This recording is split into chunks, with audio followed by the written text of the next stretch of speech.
दोस्तों नमस्कार, मैं डॉक्टर एन.के. शर्मा रेखी हीलिंग फाउंडेशन में मैं आपका हार्दिक स्वागत करता हूं हमारे नए कार्यक्रम बस्टिंग द ब्लाइंड बिलीफ यानी कि अंधविश्वास को तोड़ो।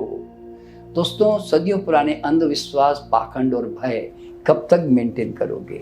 आज नहीं तो कल उनसे आपको बाहर आना है। एक और अंधविश्वास के बारे में लोग मुझसे चर्चा करते हैं कि सर, जनरली भारत के अंदर जब हम कोई भी नया काम शुरू करते हैं तो उसमें एक नारियल जो है जरूर फोड़ा जाता है। दोस्तों, नारियल फोड़ने से क्या आपकी एनर्जी में बदलाव आता है? कई चीजें कर भी लो तो कोई प्रॉब्लम की बात नहीं है। अगर नारियल एक आधा फोड़ दिया तो चलो अच्छी बात है भाई, फोड़ दिया, वो आपको अच्छा लगा और आपने फोड़ा तो कोई दिक्कत की बात नहीं है। लेकिन सवाल क्या पैदा होता है कि नारियल फोड़ने के पीछे कहीं न कहीं कोई इस प्रकार की तो धारणा होगी कि कोई नेगेटिविटी खत्म हो गई जी, यानी तो शुभारंभ कर दिया जी। मैंने नारियल फोड़ने का मतलब है कि मैंने शुभारंभ कर दिया जी। कुछ तो उसके पीछे मान्यता, धारणा होती है ना। तो नारियल फोड़ने से कोई भी कार्यक्रम का शुभारंभ होता है, ऐसा कभी समझ के ना चलें। जहां नारियल ज्यादा होता था वहां पर ही तोड़ा जाता था। साउथ इंडिया में और कई ऐसे, उड़ीसा है, बंगाल है, जहाँ पर या महाराष्ट्र, जहाँ नदी किनारे जो बहुत ज़्यादा खेतियाँ होती थी, वहाँ पर ये प्रथाओं का ज़्यादा उपयोग होना शुरू हुआ। अब कई ऐसी जगहें हैं जहाँ नारियल मिलता ही नहीं है, तो इसका मतलब है कि नारियल नहीं तोड़ेंगे तो इनके काम धंधे आगे नहीं बढ़ेंगे, इनका कोई शुभारंभ नहीं होगा।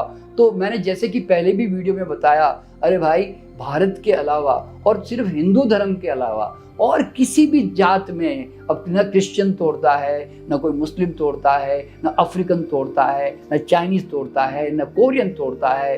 तो दोस्तों, इसका मतलब है कि उनके तो काम धंधे बिगड़ जाते होंगे या उनका शुभारंभ ढंग से नहीं होता होगा। क्या हम ऐसा मान के चलें? ऐसा बिल्कुल नहीं है। देखिए, तोड़े तो भी अच्छा ही है, ऐसा कुछ अच्छा मतलब आपको खाने को मिलेगा।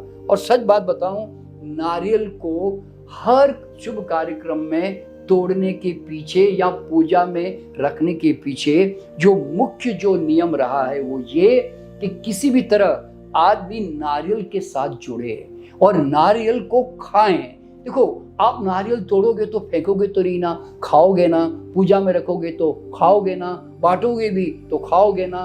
तो नारियल किसी भी तरह आदमी के जीवन में घुस जाए, क्योंकि नारियल एक बहुत ही वंडरफुल नट्स है जो मदर्स मिल्क के इक्विवेलेंट है।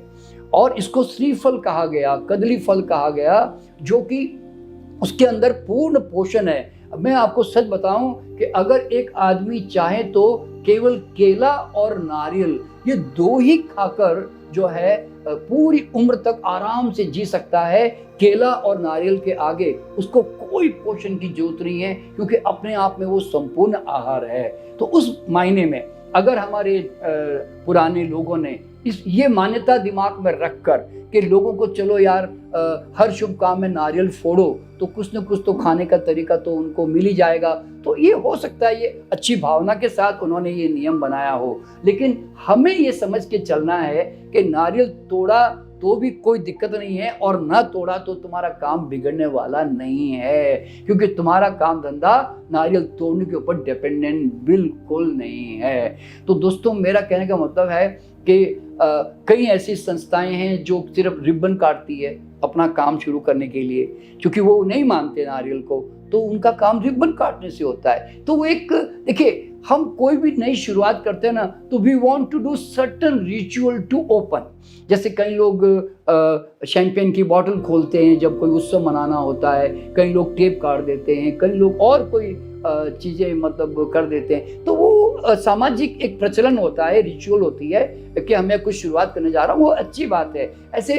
लेकिन मेरा ये कहना है, सिर्फ नारियल ही नहीं, ऐसी हजारों तरह की रिचुअल जो है ना, हम लोग करके अपने सामाजिक जो हमारा जो एक ढांचा है उसके अंदर हम ऐसी चीज़ें डेवलप कर सकते हैं, उसमें कोई बुराई भी नहीं है।